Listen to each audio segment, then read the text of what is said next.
ETV ప్రేక్షకులకు నమస్కారం. Triple detergent soap శుభమస్తు కార్యక్రమంలో ఈ వారం గ్రహఫలం అంశానికి స్వాగతం. మే 28వ తేదీ నుండి జూన్ 3వ తేదీ వరకు మేషాది ద్వాదశ రాశుల వారికి ఉండే శుభాశుభ ఫలితాలని, అవసరమైన సందర్భాల్లో ప్రత్యామ్నాయ మార్గాల్ని తెలుసుకుంటారు.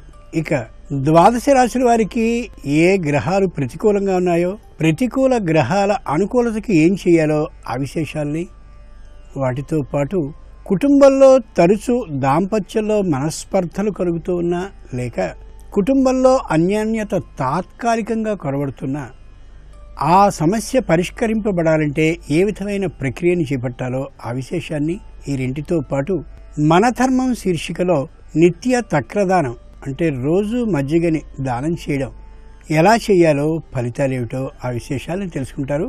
ముందుగా నేటి పంచాంగం. స్వస్తి శ్రీచాంద్రమాన హేవళంబి నామ సంవత్సరం, ఉత్తరాయణం, గ్రీష్మ ఋతువు, జ్యేష్ఠమాసం, శుద్ధపక్షం. ఇక ఈ వారంలో వచ్చే ముఖ్యమైన రోజుల్ని పరిశీలించి చూస్తే మే 28వ తేదీ కర్తరి త్యాగం. ఈరోజు ఆదివారం. ఏ నమాపత్సు కృచ్ఛ్రేషు కాంతారేషు భయేషు చ కీర్తయన్ పురుషః కశ్చిత్ నావసీదతి రాఘవ.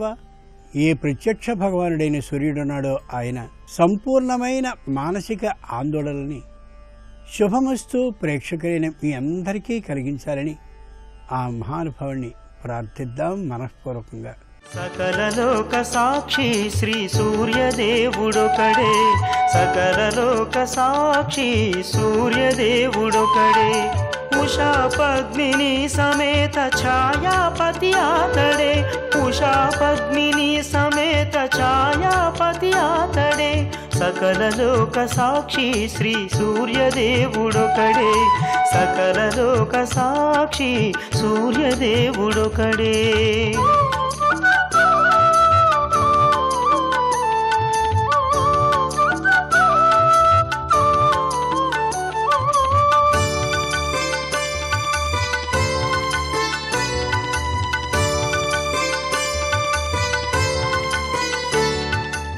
ఇప్పుడు ద్వాదశ రాశుల వారి శుభాశుభ ఫలితాలని పరిశీలిద్దాం.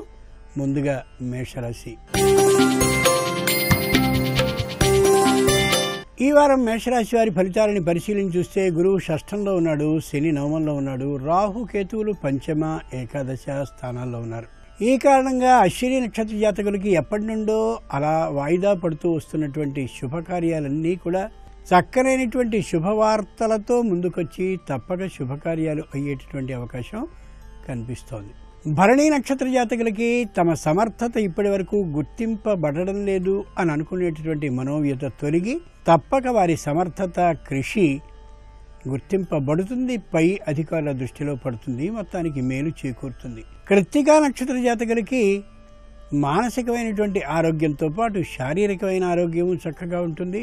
ఈ రెంటితో పాటు తాము చేస్తున్నటువంటి కృషిలో తమకి కొత్తదైనటువంటి అనుభవం కలుగుతూ సంతోషకరంగా అనిపిస్తుంది ఈ వారం అంతా కూడా. ఈ వారం ఈ రాశివారు సరస్వతి అష్టోత్తర శతనామ పఠనాన్ని చేస్తూ గడపడం మంచిది. మేషరాశి వారికి ప్రధాన ప్రతికూల గ్రహం కుజుడు కాబట్టి కుజ గ్రహ అనుకూలత కోసం రాగి చెంబుని స్వచ్ఛమైనటువంటి జలంతో నింపి దానం చేయడం ఉత్తమం. ముఖ్యంగా ఈ రాశివారు ఈ వారం తాము చేస్తున్నటువంటి ప్రయత్నాన్ని విరమించనే కూడదు, కొనసాగిస్తూ ఉండాలి. ఇక ఈ వారం వృషభ రాశి వారి ఫలితాలను పరిశీలించి చూస్తే గురువు పంచమంలో ఉన్నాడు, శని అష్టమంలో ఉన్నాడు, రాహు కేతువులు చతుర్థ, దశమ స్థానాల్లో ఉన్నారు. ఈ కారణంగా కృత్తికా నక్షత్ర జాతకులు పట్టుదలకి పోకుండా, వాద వివాదాల వైపు దృష్టి సారించకుండా రాజీ మార్గం ద్వారా సమస్య పరిష్కారానికి కృషి చేస్తే తప్పక విజయాన్ని సాధించగలరు. అనుకూలమైన వాతావరణంతో ఈ వారం అంతా గడపగలుగుతారు. రోహిణీ నక్షత్ర జాతకులు వివాహాది శుభకార్యాల కోసం ప్రయత్నిస్తే తప్పక అయి తీరుతుంది, శుభం జరిగి తీరుతుంది ఈ వారంలో. మృగశిర నక్షత్ర జాతకులకి కుటుంబ సభ్యుల మధ్య ఉండేటటువంటి పొరపత్యాలన్నీ తొలగి ఐకమత్య భావనతో ఉండగలుగుతారు. కుటుంబంలో కొత్తదైనటువంటి ఆహ్లాదకర వాతావరణాన్ని నింపుకోగలుగుతారు. చుట్టాలు, బంధువుల విషయంలో కొద్ది జాగ్రత్తగా వ్యవహరిస్తూ వారి నుండి పై సూచనల్ని, సలహాలని వినకుండా కుటుంబ సభ్యులు మాత్రమే సమావేశాన్ని ఏర్పాటు చేసుకోవడం ఎంతైనా అవసరం. ఈ వారం ఈ రాశివారు దుర్గా అష్టోత్తర శతనామ పఠనాన్ని చేస్తూ కాలాన్ని గడపాలి.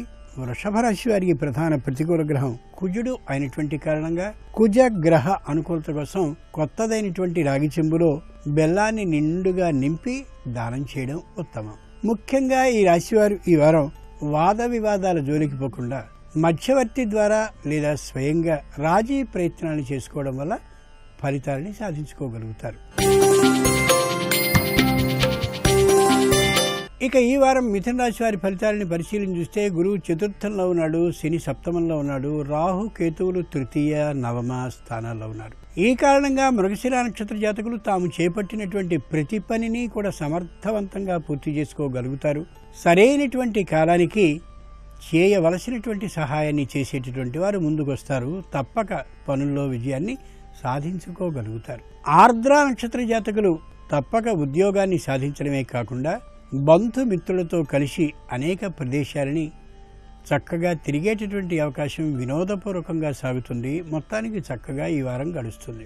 పునర్వసు నక్షత్ర జాతకులకి శ్రమ అధికమై ఫలితం మాత్రం లభిస్తుంది. కాస్త శారీరకంగా శ్రమ అనిపించినప్పటికీ కూడా ఫలితం సాధింపబడ్డటువంటి కారణంగా ఆ శ్రమ ఏమాత్రము వాళ్ళకి లక్ష్యం పట్టదు. అంచేత తప్పక శ్రమ చేయడానికి సిద్ధంగా ఉండాలి పునర్వసు నక్షత్ర జాతకులు. ఈ వారం ఈ రాశి వారు అన్నపూర్ణ అష్టోత్తర శతనామ పఠనాన్ని చేస్తూ కాలాన్ని గడపడం ఉత్తమం.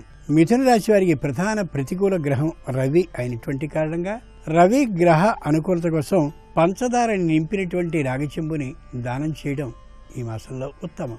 ముఖ్యంగా ఈ రాశివారు ఈ వారం అహంకరించకుండా మెత్తగా ఉండడం ఎంతైనా అవసరం. ఇక ఈ వారం కర్కాటక రాశి వారి ఫలితాలని పరిశీలన చూస్తే గురువు తృతీయంలో ఉన్నాడు, శని షష్ఠంలో ఉన్నాడు, రాహు కేతువులు ద్వితీయ అష్టమ స్థానాల్లో ఉన్నారు. ఈ కారణంగా పునర్వసు నక్షత్ర జాతకులకి తాత్కాలికమైనటువంటి అశాంతి కుటుంబంలో లభించవచ్చు. అంత మాత్రం చేత మానసికంగా కళవళపడిపోకుండా ప్రశాంతంగా పరిస్థితి చక్కబడుతుందనేటువంటి మానసిక ధైర్యంతో ఈ వారాన్ని గడపాలి. ప్రతికూల పరిస్థితులు లేవు, కానీ మానసికమైన ఆందోళన మాత్రం తాత్కాలికంగా ఉంటుంది. పుష్యమి నక్షత్ర జాతకులకి భార్య వల్ల కానీ భర్త వల్ల కానీ అనవసరమైనటువంటి అశాంతి కలిగే అవకాశం వస్తుంది. అందుకని వీలైనంత వరకు మౌనాన్ని ఈ వారంలో పాటించడం, అంటే తక్కువగా మాట్లాడడం ఎంతైనా అవసరం. అలా మాట్లాడుకున్నట్టయితే పరిస్థితి ప్రశాంతంగా ఉంటుంది, ఏ విధమైన ఇబ్బందులు రావు. ఆశ్లేష నక్షత్ర జాతకులకి బంధువులు కానీ మిత్రులు కానీ లేదా మరెవరైనా దగ్గర వారు కానీ కొత్తవైనటువంటి కొనుగోళ్లు అమ్మకాల గురించి చెప్తారు. వీలైనంత వరకు వాటి జోలికి పోకుండా ఉండడం ఎంతైనా అవసరం ఈ వారంలో. ఈ వారం ఈ రాశివారు లలిత అష్టోత్తర శతనామ పఠనాన్ని చేస్తూ కాలాన్ని గడపడం శ్రేయస్కరం. కర్కాటక రాశి వారికి ప్రధాన ప్రతికూల గ్రహం బుధుడు అయిన కారణంగా బుధ గ్రహ అనుకూలత కోసం స్వచ్ఛమైనటువంటి బియ్యంతో నింపినటువంటి రాగి చెంబుని దానం చేయడం శ్రేయస్కరం. ముఖ్యంగా ఈ రాశివారు ఈ వారం తమకి ఏది జరిగినా అది తమ మంచికే అనేటటువంటి ధోరణిలో ఉండాలి తప్ప దానికి వ్యతిరేకంగా పనిచేద్దామనే ఊహకి ఈ వారంలో రాకూడదు. ఇక ఈ వారం సింహరాశి వారి ఫలితాలను పరిశీలన చూస్తే గురువు ద్వితీయంలో ఉన్నాడు, శని పంచమంలో ఉన్నాడు, రాహు కేతువులు ప్రథమ సప్తమ స్థానాల్లో ఉన్నారు. ఈ కారణంగా మఖా నక్షత్ర జాతకులకి ఆర్థికంగా చాలా అనుకూలంగా ఉంటుంది. నూతనమైనటువంటి వాహనాన్ని కానీ లేదా ముఖ్యమైనటువంటి బంగారు వస్తువుని కానీ కొనుక్కునేటటువంటి అవకాశం బాగా కనిపిస్తోంది. పూర్వ ఫల్గుని నక్షత్ర జాతకులకి న్యాయస్థానంలో చక్కనైనటువంటి తీర్పు వెలువడ్డటువంటి కారణంగా ఏదో కొంత ఆర్థికంగా కానీ భూమిపరంగా కానీ లాభం లభించేటటువంటి అవకాశం బాగా కనిపిస్తోంది. ఉత్తర ఫల్గుని నక్షత్ర జాతకులకి భూమి కానీ ఇల్లు కానీ ఎప్పటి నుండో న్యాయస్థానంలో పడి ఉన్నది కానీ లేదా పేచీల మధ్య ఉన్నది కానీ సొంతం చేసుకోగలిగిన అవకాశం లభిస్తోంది. మొత్తానికి ఈ వారం ఈ రాశివారికి అనుకూలంగా ఉన్నట్లే. ఈ వారం ఈ రాశివారు ఆంజనేయ అష్టోత్తర శతనామ పఠనాన్ని చేస్తూ కాలాన్ని గడపడం ఉత్తమం. సింహరాశి వారికి ప్రధాన ప్రతికూల గ్రహం బుధుడు అయిన కారణంగా బుధ గ్రహ అనుకూలత కోసం ఆవునేతితో నింపినటువంటి రాగి చెంబుని దానం చేయడం శ్రేయస్కరం. ముఖ్యంగా ఈ రాశివారు ఈ వారం రోజూ చేస్తూ ఉండేటటువంటి పూజ అంటే నిత్య పూజని మాననేకూడదు. ఇక ఈ వారం కన్యారాశి వారి ఫలితాలను పరిశీలన చూస్తే గురువు ప్రథమంలో ఉన్నాడు, శని చతుర్థంలో ఉన్నాడు, రాహుకేతువులు ద్వాదశ షష్ఠ స్థానాల్లో ఉన్నారు. ఈ కారణంగా ఉత్తర ఫల్గుని నక్షత్ర జాతకులు ఏ పనిని ప్రారంభించినప్పటికీ కూడా తాత్కాలికమైనటువంటి ఇబ్బందులతో వెళుతూ ఉంటుంది, కానీ పని మాత్రం తప్పక పూర్తి అవుతుంది. తాత్కాలికమైనటువంటి వాయిదాలు ఆటంకాల కారణంగా మానసికమైన అధైర్యాన్ని పొందొద్దు, పనిని కొనసాగిస్తూనే ఉండండి. హస్త నక్షత్ర జాతకులకి తాత్కాలికమైనటువంటి అనారోగ్యం కలుగుతుంది. కలిగినంత మాత్రాన ఏదో పెద్దదైనటువంటి దీర్ఘవ్యాధి వచ్చేసింది అని అనుకోకుండా తేలికపాటి ఆరోగ్య పరీక్షల్ని చేయించుకుని ఆ మీదట అవసరం అని అనిపిస్తే మాత్రమే పై స్థాయి పరీక్షలకి వెళ్ళడం శ్రేయస్కరం. చిత్తా నక్షత్ర జాతకులకి మానసికమైనటువంటి చాంచల్యం ఏర్పడుతుంది.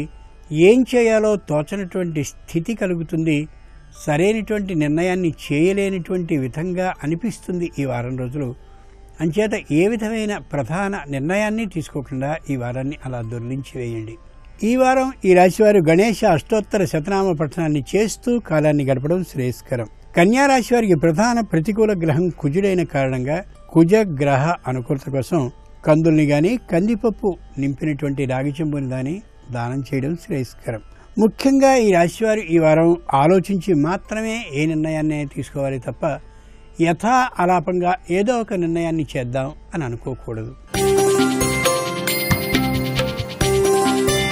ఇక ఈ వారం తులారాశి వారి ఫలితాలను పరిశీలించి చూస్తే గురువు ద్వాదశంలో ఉన్నాడు, శని తృతీయంలో ఉన్నాడు, రాహు కేతువులు ఏకాదశ పంచమ స్థానాల్లో ఉన్నారు. ఈ కారణంగా చిత్తా నక్షత్ర జాతకులు అన్నీ ఆలోచించి చేసినప్పటికీ కూడా తాత్కాలికంగా ఏదో విఘ్నం కలుగుతుందేమో అనే భయం కలుగుతుంది తప్ప తప్పక పని విజయవంతంగా ముగుస్తుంది, అనుమానం ఏమాత్రం లేదు. స్వాతి నక్షత్ర జాతకులకి భార్య లేదా భర్త ఆ ఇరువురి మధ్య తాత్కాలికమైనటువంటి మనస్పర్ధలని అయినవారు కానీ పైవారు కానీ కలిగించే అవకాశాలు ఉన్నాయి. కాబట్టి వీలైనంత తక్కువగా మాట్లాడుకుంటూ అవసరమైనంత మాత్రమే మాట్లాడుకుంటూ ఎవరైనా ఒకరు నిందించే పరిస్థితి వస్తుందంటే ఆ ప్రదేశాన్ని వీడి వెడుతూ ఈ వారానికి పరిస్థితిని సరిచేసుకోవడం ఎంతైనా అవసరం. విశాఖ నక్షత్ర జాతకులకి తల్లిదండ్రులతో కూతురికి లేదా కూతురి ద్వారా కొడుక్కి అలాగే మొత్తం కుటుంబంలో ఉండేటటువంటి సంబంధ బాంధవ్యాలు ఎందరికి ఉన్నాయో వారి మధ్య తాత్కాలికమైనటువంటి మనస్పర్ధలు కలిగే అవకాశం కనిపిస్తోంది. అంత మాత్రం చేత దిగులు పడాల్సిన అవసరం లేదు, సర్దుకుపోతాయని గ్రహించుకోగలగాలి. ఈ వారం ఈ రాశివారు ఆదిత్య హృదయ స్తోత్రాన్ని పఠిస్తూ కాలాన్ని గడపాలి. తులారాశి వారికి ప్రధాన ప్రతికూల గ్రహం రవి అయినటువంటి కారణంగా రవి గ్రహ అనుకూలత కోసం గోధుమలతో నింపినటువంటి రాగి చెంబుని దానం చేయడం శ్రేయస్కరం. ముఖ్యంగా ఈ రాశివారు ఈ వారం అయిన వారితో కానీ పైవారితో కానీ వాద వివాదాలకి వెళ్ళనేకూడదు, వాద వివాదాలలోనికి వారిని లాగుకోకూడదు కూడా. ఇక ఈ వారం వృశ్చిక రాశి వారి ఫలితాలను పరిశీలన చూస్తే గురువు ఏకాదశంలో ఉన్నాడు, శని ద్వితీయంలో ఉన్నాడు, రాహు కేతువులు దశమ చతుర్థ స్థానాల్లో ఉన్నారు.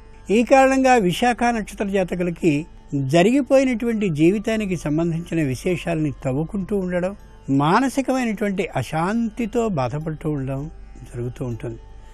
వీలైనంత వరకు వెనక్కి వెళ్లకుండా వర్తమానం నుంచి భవిష్యత్తు దిశగా ఆలోచించడం ఎంతైనా శ్రేయస్కరం. మానసికమైనటువంటి ప్రశాంతతకి అది మార్గదర్శకం కూడా. అనురాధ నక్షత్ర జాతకులకి పనులన్నీ సక్రమంగా సాగుతూ ఉంటాయి. తీర్చవలసినటువంటి రుణాలన్నింటినీ ఒక ప్రణాళికాబద్ధంగా వేసుకుని ఎంతవరకు తీరిస్తే కుటుంబానికి ఇబ్బంది రాదో గమనించుకుని ఆ విధంగా తీర్చడం అవసరం తప్ప మొత్తం అంతా తీర్చేసుకుని ఇబ్బంది పడడం ఏమాత్రం సరైనటువంటి పని కాదు. జ్యేష్ఠ నక్షత్ర జాతకులకి న్యాయస్థానంలో ఉండేటటువంటి వివాదం అలా వాయిదా పడుతూ వెడుతూ ఉంటుంది. అలాగే మధ్యవర్తులైనటువంటి వాళ్ళు కూడా ఏ విషయానికి దాన్ని తేల్చకుండా అలాగే ఉంచుతారు. పరిస్థితిలో ఏమాత్రము ముందు వెనుక లేకుండా స్తబ్దంగా ఉన్న చోటే వ్యవహారం ఉంటుందని గ్రహించాలి. ఈ రాశివారు ఈ వారం రాజరాజేశ్వరి అష్టోత్తర శతనామ పఠనాన్ని చేస్తూ కాలాన్ని గడపడం మంచిది.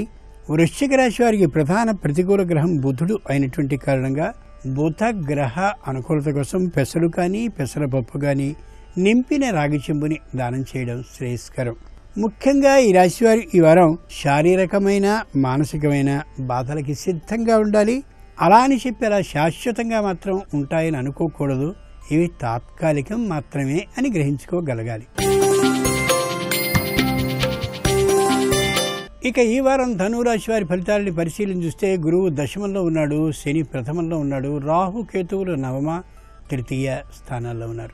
ఈ కారణంగా మూలా నక్షత్ర జాతకులకి కుటుంబంలో బంధువుల వల్ల కానీ, తమకు తామే కానీ, తమ తల్లిదండ్రుల వల్ల కానీ పొరపక్షాలు ఏర్పడే అవకాశం బాగా కనిపిస్తోంది. అందుకోసమని చేసేటటువంటి ప్రతి పనిలోనూ అనాలోచితంగా కాకుండా ఆలోచనపూర్వకంగానే ఏ పనినైనా చేసుకుంటూ వాద వివాదాలకి దూరంగా ఉండడం ఎంతైనా శ్రేయస్కరం. పూర్వాషాఢ నక్షత్ర జాతకులకి ఈ వారం మంచి ఉద్యోగం వచ్చే అవకాశం ఉంది.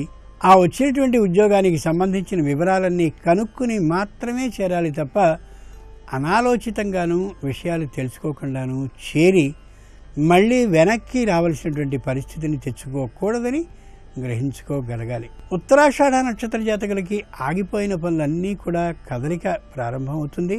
అలాగని చెప్పి కదలిక ప్రారంభమైంది కదా అని విపరీతమైనటువంటి వేగంతో పనుల్ని కానీ చేయడం ప్రారంభించినట్టయితే కొన్ని ఇబ్బందులు పొడచూపే అవకాశం ఉంది. కాబట్టి ఎంత సమయం ఆ పనిని చేయడానికి అవసరం అవుతుందో అంత సమయాన్ని పట్టేలాగా నిదానంగా పనిని పూర్తి చేసుకోవడం ఎంతైనా అవసరం. తొందరపాటుతనం ఏమాత్రమూ తగదు. ఈ వారం ఈ రాశివారు లక్ష్మీ అష్టోత్తర శతనామ పఠనాన్ని చేస్తూ కాలాన్ని గడపడం మంచిది. ధనురాశి వారికి ప్రధాన ప్రతికూల గ్రహం శుక్రుడైనటువంటి కారణంగా శుక్రగ్రహ అనుకూలత కోసం బొబ్బర్లతో నిండినటువంటి రాగి చెంబుని దానం చేయడం శ్రేయస్కరం. ముఖ్యంగా ఈ రాశివారు ఈ వారం వివాదాలకి దూరంగా ఉండాలి. మాట పంటింపులు ఏమాత్రమూ లేకుండా తమని తాము నియంత్రించుకోగలగాలి. ఇక ఈ వారం మకర రాశి వారి ఫలితాలను పరిశీలన చూస్తే గురువు నవమంలో ఉన్నాడు, శని ద్వాదశంలో ఉన్నాడు, రాహుకేతువులు అష్టమ ద్వితీయ స్థానాల్లో ఉన్నారు. ఈ కారణంగా ఉత్తరాషాఢ నక్షత్ర జాతకులకి శారీరకమైనటువంటి ఆరోగ్యం బాగుంటుంది, మానసికమైనటువంటి సహకారం ఉంటుంది, పెద్దలైనటువంటి వాళ్ళ సహాయం కూడా లభించే అవకాశం కనిపిస్తోంది. వ్యాపారాన్నే కానీ చేస్తూ ఉన్నట్టయితే మరింత పెద్దవారి పరిచయాలు అవుతాయి కాబట్టి లాభకరంగానే ఉంటుంది ఈ వారం అంతా కూడా. శ్రవణ నక్షత్ర జాతకులకి ఆర్థికమైనటువంటి లాభం ఎంత వస్తుందో దానికి తగ్గ కొత్త వస్తువుల్ని కొనుక్కునేటటువంటి కారణంగా వ్యయం కూడా అదే స్థితిలో ఉంటుంది. వీలైనంత వరకు 4 రాళ్లని వెనకేసుకోవడం చాలా అవసరమైన యథార్థాన్ని 1కి 2 మార్లు గుర్తుంచుకోగలగాలి. ధనిష్ఠ నక్షత్ర జాతకులకి ఈ వారం చాలా అనుకూలంగా ఉంది.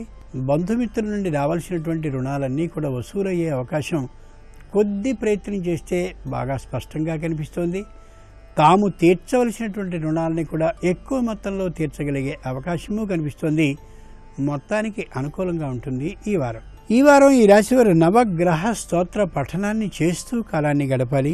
మకర రాశి వారికి ప్రధాన ప్రతికూల గ్రహం కుజుడైనటువంటి కారణంగా కుజగ్రహ అనుకూలత కోసం శనగలతో నింపినటువంటి రాగి చెంబుని దానం చేయడం శ్రేయస్కరం. ముఖ్యంగా ఈ రాశివారు ఈ వారం పనిలో ఒత్తిడికి తట్టుకునేలాగా సమయ నియమాన్ని పాటించి తీరాలి. పనిని వాయిదా వేయనే కూడదు. ఆర్థికమైనటువంటి వ్యయాన్ని అదుపు చేసుకోగలగాలి. ఇక ఈ వారం కుంభరాశి వారి ఫలితాలను పరిశీలన చూస్తే గురువు అష్టమంలో ఉన్నాడు, శని ఏకాదశంలో ఉన్నాడు, రాహు కేతువులు సప్తమ ప్రథమ స్థానాల్లో ఉన్నారు. ఈ కారణంగా ధనిష్ఠ నక్షత్ర జాతకులు చక్కనైనటువంటి మాట సహకారంతోనూ సహాయంతోనూ పెద్దలైనటువంటి వాళ్ళందరినీ కూడా ఆకర్షించుకుని పనిని నిర్విఘ్నంగా కొనసాగించుకోగలుగుతారు. పనుల్లో ఆటంకాలని పూర్తిగా తొలగించుకోగలుగుతారు. శతభిష నక్షత్ర జాతకులు ఉద్యోగంలో మార్పుని కానీ సంస్థలో మార్పుని కానీ పొంది పదవి ఆధిక్యంతో పాటు వేతనంలో కూడా ఉన్నతిని పొందే అవకాశం బాగా కనిపిస్తోంది. పూర్వభద్ర నక్షత్ర జాతకులు స్వదేశీయులు విదేశాలకు కానీ విదేశీయులు స్వదేశాలకు కానీ వచ్చి ఆర్థికంగా పుంజుకునేటటువంటి పరిస్థితి కనిపిస్తోంది. మొత్తానికి ఈ వారం అనుకూలంగానే ఉంది.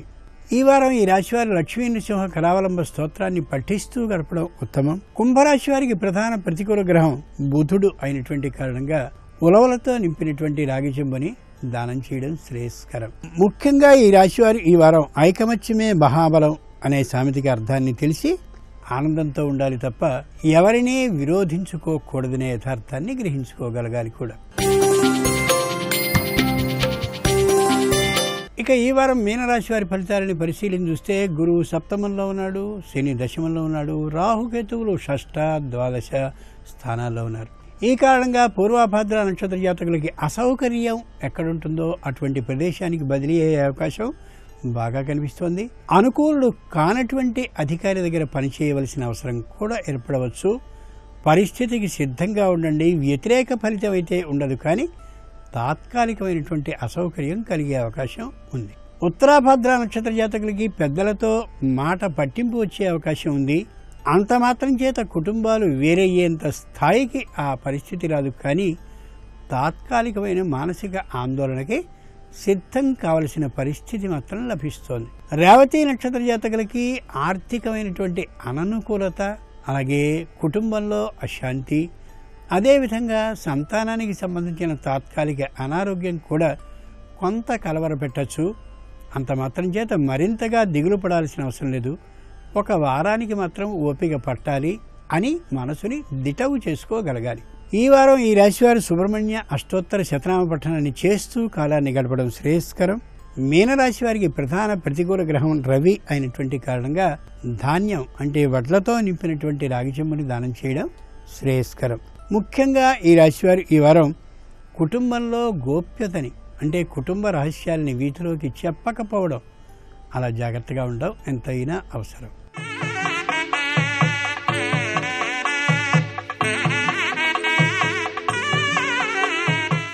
అదృష్టం ఐశ్వర్యం అనే శీర్షికలో కుటుంబంలో తాత్కాలికంగా మానసికమైనటువంటి అశాంతి కలిగేలా భార్యాభర్తల మధ్య పొరపత్యాలు కానీ, మనస్పర్ధలు కానీ, మాట మాట్లాడుకోనటువంటి తనం కానీ కనిపిస్తూ ఉంటే ఏం చేస్తే అది వెంటనే పరిష్కరింపబడుతుందో, ఇటువంటి పరిస్థితి రాకుండా ఉంటుందో పెద్దలు చెప్పినటువంటి మాట ప్రకారం తెలుసుకుందాం.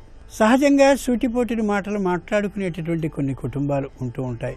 నిజంగా వీరిరువురు కలిసి ఉండాలి అని అనుకున్నప్పటికీ కూడా మాటకి మాట అనుకోకుండా ఉండాలని అనుకున్నప్పటికీ కూడా ఎవరో బంధువులో మిత్రులో ఏవేవో మాట్లాడిన కారణంగా బుద్ధిలో ఉన్నటువంటి ఆ ఆలోచన కారణంగా మాట యువతలకి వస్తుంది, అవతల వాళ్ళ మనసుని నొప్పిస్తూ ఉంటుంది. తరువాత పశ్చాత్తాపడి ప్రయోజనం లేదు. అందుకని ఈ పరిస్థితిని దాటడానికి ప్రాచీనలో మంచి పథకాన్ని తెలియచేశారు.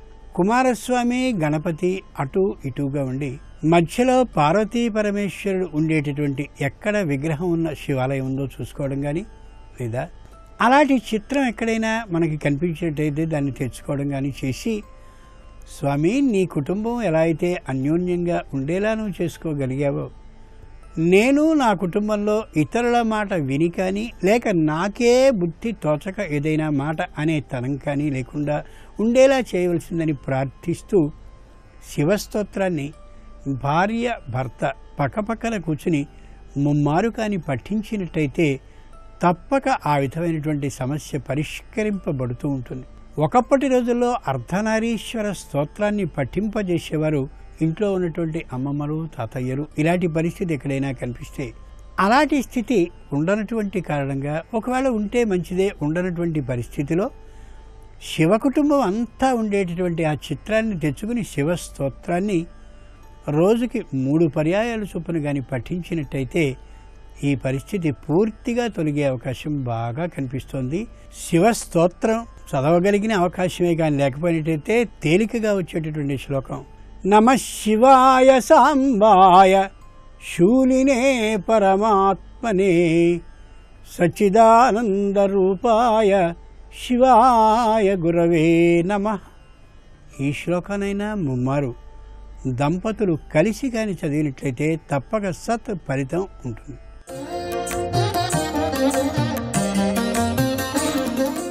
మన ధర్మం శీర్షికలో నిత్య తక్ర దానం అంటే ఏమిటో, ఎలా చేయాలో, ఫలితం ఏమిటో తెలుసుకుందాం. ఆయుర్వేద శాస్త్ర ఆచార్యుడైనటువంటి ధన్వంతరి తక్రం తక్రం తక్రమితి, తక్రం అనే మాటని 3 సార్లు అన్నట్టు. తక్రం అంటే మజ్జిగ అని అర్థం. ఎంతటి వ్యక్తి అయినా మరింత ఆరోగ్యకరంగా జీవించాలి అంటే రోజుకు 3 మారు మజ్జిగని తాగాలి అని దీని అర్థం. ఒకప్పటి రోజుల్లో చక్కనైనటువంటి పాడి పంట ప్రతి ఇంటిలోనూ దాదాపుగా ఉన్నటువంటి ఇళ్లలో పొద్దునే లేచి పెరుగుని బాగా చిలికి మజ్జిగని ఎవరొస్తే వారికి అలా పోస్తూనే ఉండేవారు. ఉచితంగా ఏ విధమైనటువంటి ధనాన్ని అపేక్షించకుండా మజ్జిగని కానీ అలా దానం చేస్తూ ఉంటే వంశ అభివృద్ధి కలుగుతుంది అని భారత గ్రంథం మనకి తెలియచేస్తుంది. కాబట్టి ఆ విధంగా రోజుకొక ఇల్లైనా లేదా ఒకే ఇంట్లో ఉన్నటువంటి ఇంతమంది అనైనా లేదా ఎవరి వీలుకి వారు సరిపోయేటటువంటి పద్ధతిలో అయినా తక్రాన్ని అంటే మజ్జిగని కానీ దానం చేస్తూ ఉన్నట్టయితే మన ధర్మం అనేటటువంటి ఈ శీర్షికకి న్యాయాన్ని చేకూర్చిన వాళ్ళం అవుతాం. సంప్రదాయ సిద్ధమైనటువంటి ఆ పద్ధతిని కొనసాగించిన వాళ్ళం కూడా అవుతాం. రేపు పునర్వసు నక్షత్రం ఉంది. పునర్వసు నక్షత్రం సోమవారంతో కలిసి వచ్చింది కాబట్టి అమృత యోగం ఉంటుంది. ఈ అమృత యోగం అనేది శుభ ఫలితాలను కలిగింపజేస్తుంది. విద్యారంగంలో నూతన లక్ష్యాలను నిర్దేశించుకోవడానికి చేసే సర్వ ప్రయత్నాలకు రేపు అనుకూలమైన రోజుగా చెప్పవచ్చు. రాజకీయ రంగంలో అధికార పదవులు పొందటానికి చేసే సర్వ ప్రయత్నాలకు, ఉద్యోగంలో ప్రమోషన్లకై చేసే ప్రయత్నాలకు రేపటి నక్షత్ర బలం విశేషంగా ఉపకరిస్తుంది. వివాహపరమైనటువంటి కీలకమైన చర్చలు నిర్వహించడానికి, సంఘంలో కీర్తి ప్రతిష్టలు పెంపొందింపజేసుకోవటానికి చేసే సర్వ ప్రయత్నాలకు రేపు అనుకూలమైన రోజుగా చెప్పవచ్చు.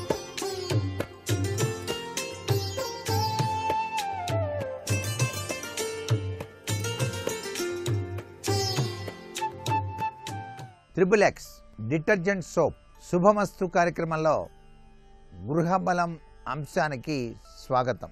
సంప్రదాయ వాస్తుశాస్త్రరీత్యా తూచా తప్పకుండా మనం పాటించవలసినటువంటి నియమబద్ధాలు మన జీవితానికి గృహ బలరీత్యా చక్కటి యోగవంతమైన ప్రభావాన్ని కలిగింపచేస్తున్నాయి. హాల్లో సహసిద్ధంగా సోఫాలు వేసుకుంటారు, కుర్చీలు పెట్టుకుంటారు కదండి. ఈ హాల్లో సోఫాలు కుర్చీలు అమర్చుకునేటప్పుడు తూర్పు ఉత్తర గోడలకు తగలకుండా అమర్చుకోవడం చాలా మంచిది. ఇక దేవుని మందిరం నిర్మాణానికి వచ్చినప్పుడు హాలులో కానీ లేక ప్రత్యేక మందిరంలో కానీ ఏర్పాటు చేయవలసి వచ్చినప్పుడు ఇంటిలో తూర్పు ఉత్తరంలో గోడలకు తగలకుండా నిర్మాణం చేయటం మంచిది. 3 అంగుళాల సందు ఉంచి నిర్మాణం చేసుకోవటం చాలా మంచిది. ఇంటిలో నిర్మించేటువంటి టాయిలెట్స్ ఆగ్నేయ వాయువ్య దిశలో ఉండేటట్టుగా నిర్మించుకోవడంలో తప్పు లేదు. తూర్పు సింహద్వార గృహం అయితే వాయువ్య దిశలో టాయిలెట్స్ నిర్మాణం మంచిదే. ఉత్తర ద్వారం గల గృహం అయితే ఆగ్నేయ దిశలోను, దక్షిణ సింహద్వారం అయితే ఉత్తర వాయువ్యంలోను, పడమర సింహద్వారం అయితే తూర్పు ఆగ్నేయ దిశలో కానీ ఆ యొక్క టాయిలెట్స్ ఉండటం మంచిదే. ప్రతి రూములోనూ పడమర దక్షిణ గోడలను కప్బోర్డ్ నిర్మాణం చేసుకోవటం మంచిది. తూర్పు ఉత్తరాలైతే గోడలకు బయటకు రాని విధంగా అంతర్గతంగా కీబోర్డ్లు నిర్మాణం చేసుకోవచ్చు. అలాగే టాయిలెట్స్లో కానీ బాత్రూమ్స్లో కానీ సోపులు, షాంపూలు ఇట్లాంటి వగైరా వస్తువులన్నీ కూడాను పడమర దక్షిణ గోడలకు ట్రేగా నిర్మాణం చేయండి. వాటర్ హీటర్ను ఆగ్నేయ దిశలో ఉండేటట్టుగా ఏర్పాటు చేసుకోండి. బాత్రూంలో ఉండేటువంటి ఆగ్నేయంలోనే వాటర్ హీటర్స్ అమర్చుకోవాలి. ఇంటిలో సహసిద్ధంగా నీరు వాడుతూ ఉంటాం కదండి. ఆ నీరు ఇంటికి ఈశాన్యం గుండా బయటకు వెళ్ళే విధంగా అమర్చుకోవాలి. ఎక్కడ నీళ్లు పోసినా ఈశాన్యం నుంచి బయటకు పోవాలి.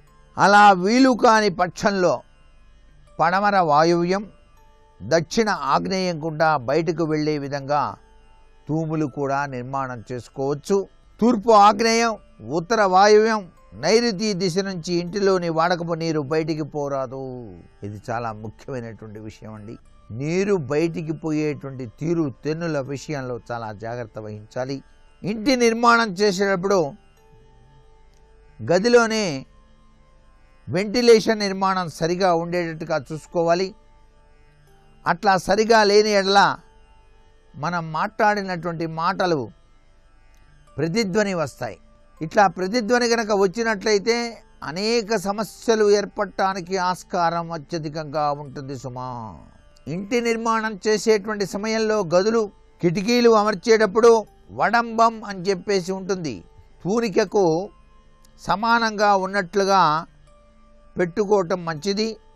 లేకపోయినట్టయితే తీసిన తలుపులు వాడంతట అవే మూసుకునుట, వాడంతటా అవే తెరుచుకొనుట జరుగుతుంది. దీనివల్ల కూడా ఊహించని సమస్యలు ఎదురు కావటం, ఆర్థికపరమైనటువంటి చిక్కులు రావటం గమనించదగ్గ విషయంగా ఇక్కడ గ్రహించాలి. కిటికీలు బిగించేటప్పుడు జాగ్రత్తలు పాటించాలి. తలుపులు తీసినప్పుడు కానీ వేసినప్పుడు కానీ కిర్ కిర్ అనేటువంటి శబ్దం రాకూడదండి. అటువంటి శబ్దాలు వచ్చినట్లయితే కుటుంబ సభ్యుల మధ్య పొంతన అనేటువంటిది తగ్గుతుంది. గృహ నిర్మాణమైన తదుపరి యజమాని యొక్క జన్మ నక్షత్రం లేక నామ నక్షత్రం లేక వారం తిథి బాగున్నటువంటి రోజుల్లో పుష్కరాంశ లగ్నంలో సాయంత్రం 5 గంటల నుంచి 11 గంటల లోపు గృహప్రవేశ లగ్నం పెట్టుకొని ఆ గృహప్రవేశం చేసిన అందులో నివసించేటువంటి ఆ కుటుంబ సభ్యులందరూ కూడా ఆరోగ్య, ఐశ్వర్యాలు, విద్య, వ్యాపార, ఉద్యోగాలలో అభివృద్ధి చెంది ఆ గృహంలో తరచూ శుభకార్యాలు జరుగుతూ ఉంటాయి. గృహప్రవేశ ముహూర్తం అనేది కూడా చాలా విశేషం. గృహప్రవేశ సమయంలో ప్రతి ఒక్క గుమ్మానికి కూడాను పసుపు కుంకుమ బొట్లతో అలంకరించి ప్రతి గుమ్మానికి కూడాను కొబ్బరికాయ కొట్టి తీరాలి. నిమ్మకాయలు 2 ముక్కలు కోసి వాటిపైన పసుపు కుంకుమ వేసి గుమ్మానికి అటు ఇటు పెట్టి గుమ్మడికాయపై కర్పూరం వెలిగించి అది యజమాని లోపలికి కొట్టి ఆ యజమాని యొక్క సోదరి ముందుగా బిందెతో నీళ్లు పోసి లోపలికి అడుగుపెట్టి యజమాని కంటే ముందుగా ఆడబడుచు ప్రవేశించడమే ఇక్కడ లక్ష్మీతత్వానికి నిదర్శనం. అందుకే ఆడబడుచులను ఆదరించవలే అన్నారు గృహ యజమాని. ఈశాన్యంలో లక్ష్మి, సరస్వతి, శ్రీరామ పట్టాభిషేకం, సత్యనారాయణ పటాలు పీటల మీద ఉంచి ధూప దీప నైవేద్యముల అనంతరం ఆగ్నేయంలో పొయ్యి ఉంచి అక్కడ పసుపు కుంకుమ గంధంతో అలంకరించి పొయ్యి వెలిగించి కంచు పాత్రలో పాలు పోసి 3 మార్లు పొంగించాలి. ఆ పాలలో బియ్యం వేసి బెల్లంతో పరవాణం చేసుకొని ఇష్టదైవానికి ఆ పరవాణాన్ని నైవేద్యంగా సమర్పిస్తారు.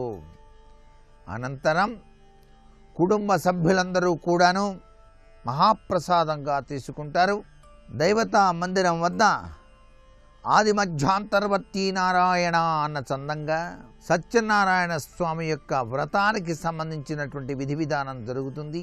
నవగ్రహ మండపారాధన చేసి సత్యనారాయణ స్వామిని ఉంచి చక్కగా సత్యనారాయణ వ్రతం చేసుకొని ఇంటిల్లిపాది కూడాను అందరినీ పిలిచి అందరికీ కూడాను ఆ స్వామివారి యొక్క ప్రసాదాన్ని అందించడమే కాకుండా షడ్రసోపితమైనటువంటి విందును కూడా ఆ నూతన గృహంలో అరగించి అందరూ కూడా అన్నదాత సుఖీభవ అని చెప్పేసి అన్న తదుపరి చక్కటి యోగవంతమైన ప్రభావంతో ఆ గృహం విరాజిల్లుతుంది సుమా. ఇంటికి పడమర దిశలో గోతులు, నూతులు, డ్రైనేజీ పైపులు గనక ఉంటే, స్థలంలో గోడలకి కనుక పగుళ్ళు గనక ఉంటే వాటి నుంచి వెలువడేటువంటి దురదృష్టకరమైనటువంటి ప్రభావాలు మీ గృహంలోకి ప్రవేశిస్తాయి. కాబట్టి తస్మాత్ జాగ్రత్త. దీనివల్ల శత్రువులు అధికం కావటం, వ్యాపారంలో అనేక నష్టాలు చవి చూడాల్సిన పరిస్థితి ఏర్పడుతుంది. చేసేటువంటి ప్రయాణాల్లో కూడా ఆటంకాలు ఏర్పడవచ్చు. ఇంటికి నైరుతిలో నుయ్యి, గొయ్యి, సెప్టిక్ ట్యాంక్ లాంటివి ఉన్న స్థలం లేదా గోడల పగుళ్ళు ఉన్న వాటి నుంచి వెలువడేటువంటి దురదృష్టకరమైనటువంటి ప్రభావాలు చెప్పలేనంత చెడు ప్రభావాల్ని ఏర్పడింపచేస్తాయి అనే విషయాన్ని కూడా గుర్తుపెట్టుకోవాలి. ఇంటికి దక్షిణ దిశలో సెప్టిక్ ట్యాంకులు, భూమి, గోడలు, పగుళ్ళు కానీ ఉన్నట్లయితే అవి అంత మంచివి కాదు. ప్రతి పనిలో ఆటంకాల్ని ఏర్పరుస్తాయి. ఆగ్నేయ దిశలో గనక నూతులు, గోతులు, సెప్టిక్ ట్యాంకులు ఉన్నట్లయితే అక్కడ ఉన్న గోడకు కానీ పగుళ్ళు కానీ ఉన్నట్లయితే ఆ గృహంలో నివసించేటువంటి స్త్రీలకు మానసిక అశాంతి వచ్చి తీరుతుంది. తూర్పు వైపున గనక సెప్టిక్ ట్యాంక్ లేదా అక్కడ ఉన్నటువంటి గోడలు గనక పగుళ్ళు వాచి ఉన్నట్లయితే లేనిపోని నిందలు ఆ గృహంలోని వాళ్ళు పొందాల్సి వస్తుంది. మరికొన్ని ముఖ్య విషయాలు రేపటి శుభమస్తు కార్యక్రమంలో తెలుసుకుందామా? మరి సర్వే జనా సుఖినో భవంతు.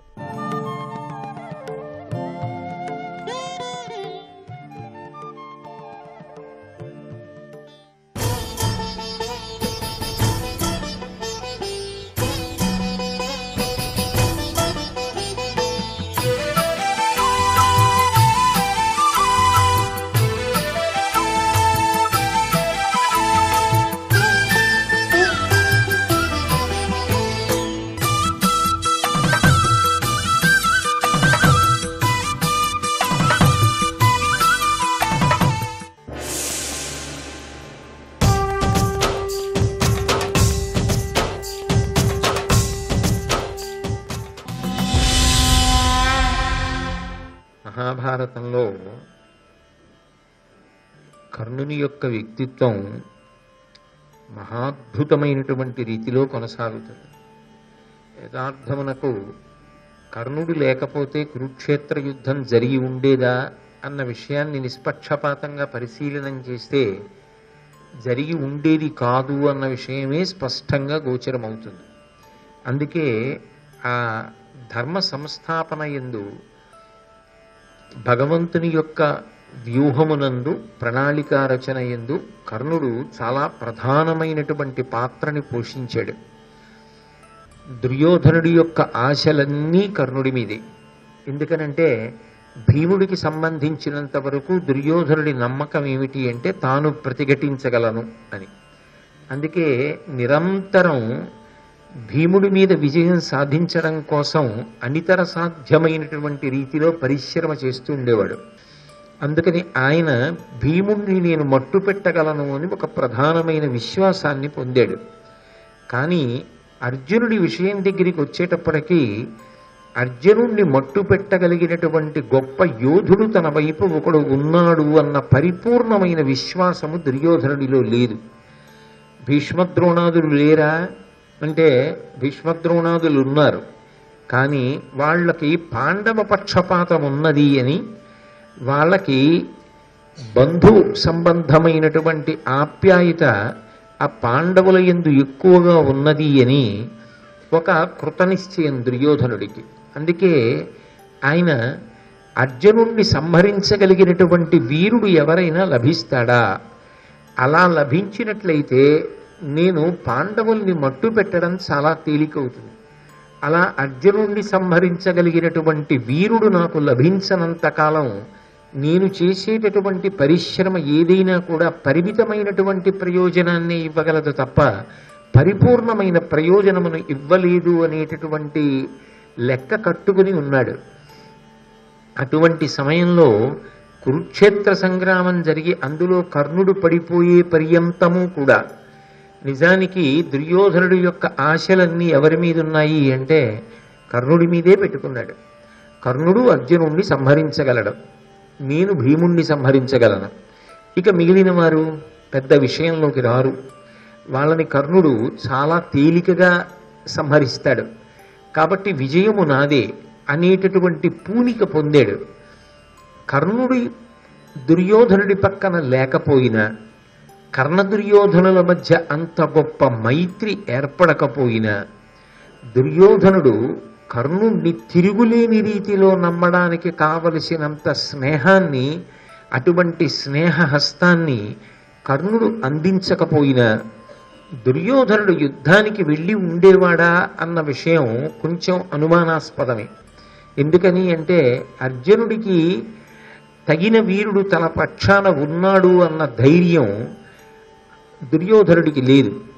కానీ కర్ణుడు పరిచయం అవడమే మహాభారత కథని ఒక పెనుమలుపు తిప్పింది. అయితే అసలు కర్ణుడు దుర్యోధనుడి వైపుకి ఎందుకు వెళ్ళాడు? దుర్యోధనుడికి సంబంధించినటువంటి బంధుత్వం ఉన్నవాడు కాడు. పాండవుల వైపు బంధుత్వము లేదని చెప్పడానికి వీల్లేదు. అసలు వాళ్ళు వచ్చిన అంశాలను పరిశీలనం చేస్తే నిజానికి తెలియకపోయినప్పటికీ కూడా ఒక రకంగా ధర్మరాజు గారికి సోదరుడే అవుతాడు కర్ణుడు. ఎందుచేత అంటే కర్ణుడు సూర్యుని యొక్క కుమారుడు, ధర్మరాజు గారు యమధర్మరాజు గారి యొక్క అంశతో వచ్చినవాడు.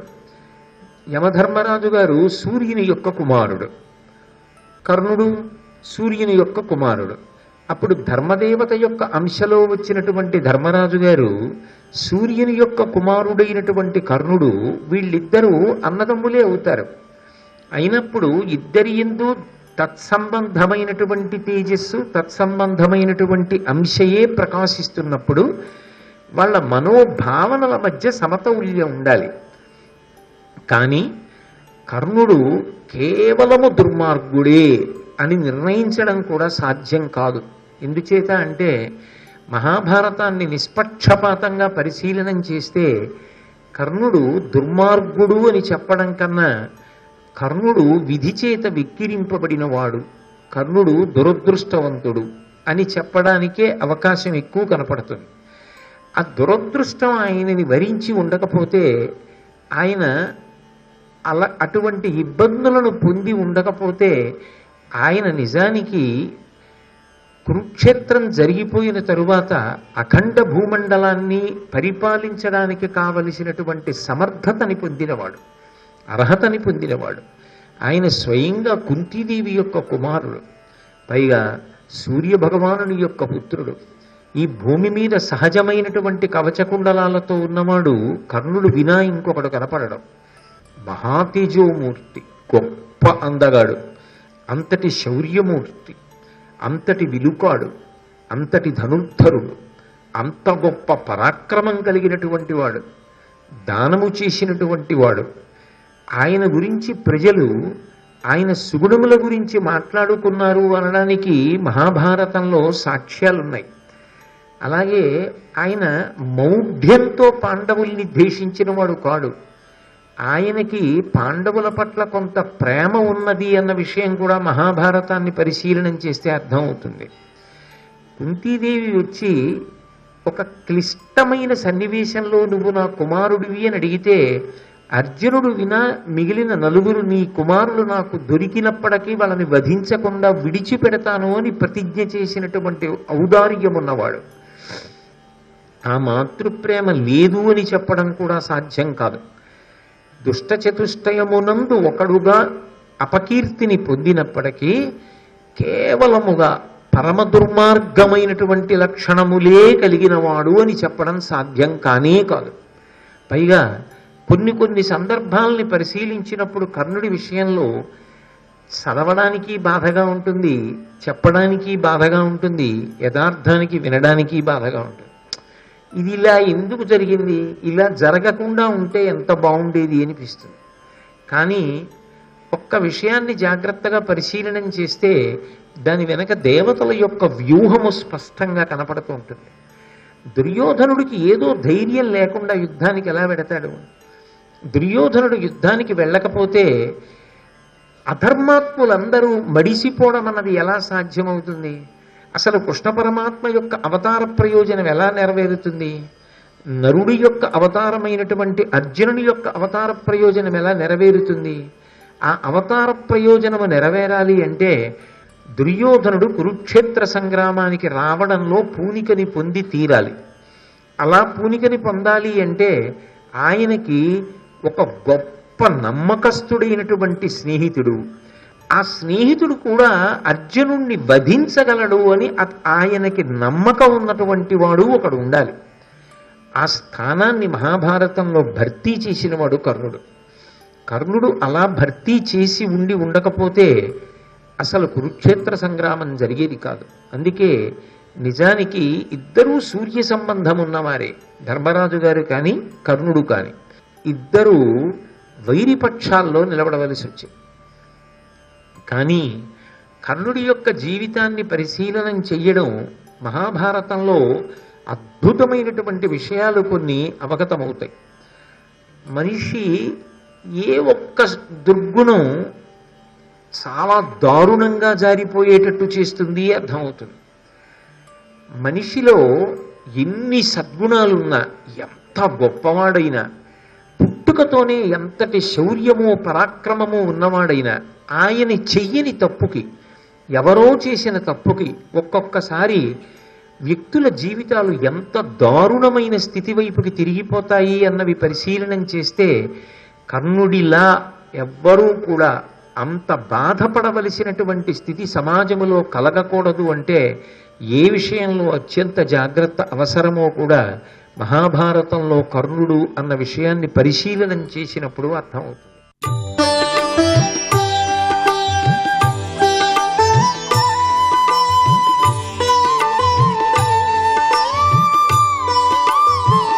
సర్వం శ్రీ ఉమామహేశ్వర పరబ్రహ్మార్పణమస్తు.